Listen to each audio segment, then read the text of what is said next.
Dans 346 jours, on sort notre film au cinéma. Pourtant, il y a quelques mois, on s'est pris une énorme douche froide. On a cru qu'on pourrait faire notre premier long métrage avec 30 000 € entouré de tous nos potes. Puis un jour, tout s'écroule.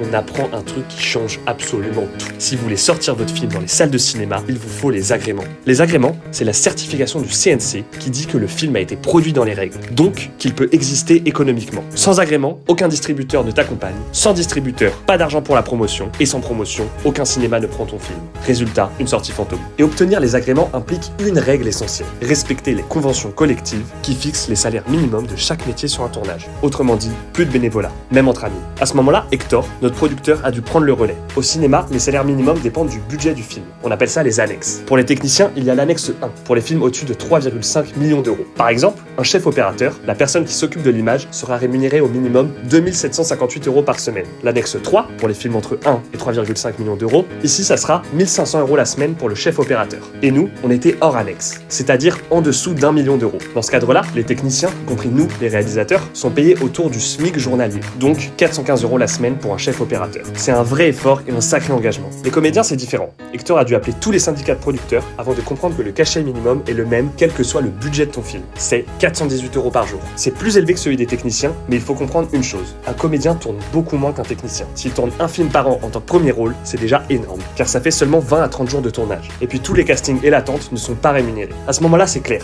Notre plan à 30 000 € ne tient plus. Si on voulait faire ce film et le faire exister en salle, il fallait revoir nos ambitions à la hausse, trouver beaucoup plus de ressources et accepter que ce projet allait prendre une toute autre tournure. Et pourtant, c'est exactement là que le film a vraiment commencé. On raconte toutes les coulisses, étape par étape. Alors si tu veux vivre l'aventure de l'intérieur, abonne-toi.